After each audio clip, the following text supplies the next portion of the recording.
گیرش میگه، جودگرش میگه، همه چی میگه مادرم. یکی میگه بچه‌م از زندگی جدا نشوم، نمیگه همون تا میبره میره مادر. نمیگه فرزنده که همین بچه‌م یکی جدا میشه، همین بچه‌م زندگیش تلخ میشه.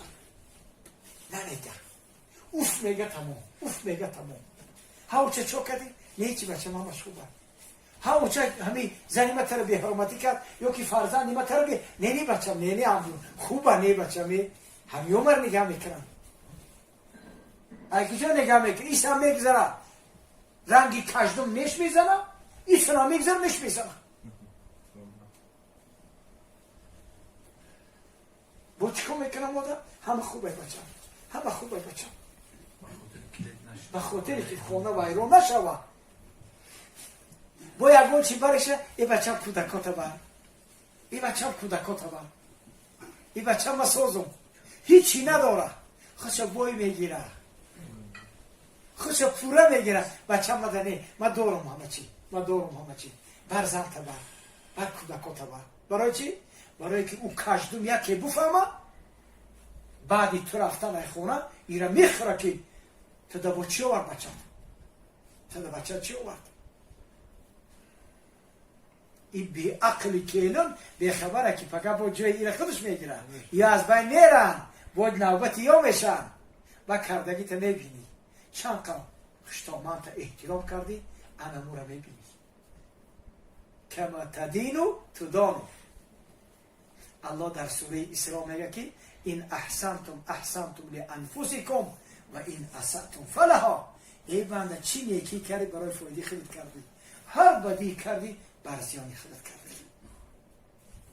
برای این باید کلنا خشتانا به سر بگیر آچه بگوان خشتامن مادره، خشتامن مادره، مادر آچه جان بگوان. برای چی؟ برای که همه خانمانا میمونه ای تو میشه باید خطیش چی نمیبره. مادر عبدالله جان مرد رفت اینه بردن، اینه همه در کی مون؟ همین آدم میمونه، کی نمیمونه؟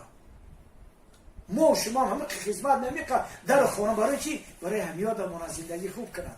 یکی ما یک احترام داریم، کلانا رو احترام کنن، نرنجونن.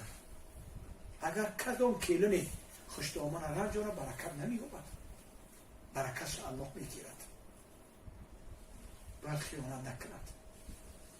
این خوشدامن خیانت نکرد، عیبای تر همش پوشاند، خصلت‌های بد تر نگفتن در فرزند که بچم این خصلتی بد داره، زبانش بی‌زیبا نگفت. نه خوبه کلونی ما خوبه، کلونی ما ای دخترم خوبه. او بیچاره ای ترش خوشدامن ای دختر در بالا میکنه کلونه.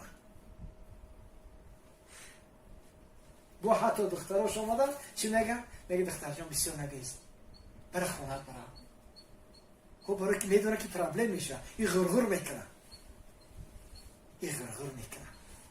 ترجمه خونه یعنی سبحان الله خونه ای که ما کدیم، خونه ای که خزر اجتماع کده، خونه ای که مهنتی ما اون میره چکار میکنه بیگانه صاحب میشه خودی رو پیش میکنه. دودر تا بازش نمیمونه، اکا تا بازش نمیمونه، بدرویا اپا تا نمیمونه، خوار تا نمیمونه. برای که بسیار کسا پیش میشکوید سبحان الله میگه کیلونم نمیمونه اپام بیویا. با میگو تو چه خیلی مردکی اوخی؟ میگو اخی میگم نمیاری فرزنده زندگیمون ویران نشود. خطی اپام رفت آمد ندارم، خطی اکم رفت آمد ندارم. حالا که پیغمبر علیه السلام گفته اون جوانه که سیر نمیشم تا میخورم، گو بسم الله نمیگی، بسم الله خوب بشه. گو نه بسم الله میگو. گو اگر نه قطعی اکو دودرت نمیخوری. او گفت زنم غرغر میکنه، زنم غرغر میکنه اکو دودرم بیای خونه. گو اگر نه برکت نمیوی. کسی به اکو دودر بخوره تا میشه برکت نمیوه. قطعی اکو دودر احترام یکدیگر بسیار برکت کلان دارد. و ما که در یک جو کلاش دیم، در یک کرپا کلاش دیم، یک بیگانه می ما را جدا میکنه. یک دختری بیگانه می آید در بین یک دودر یک دیگر از یک دیگر جدا میکنه.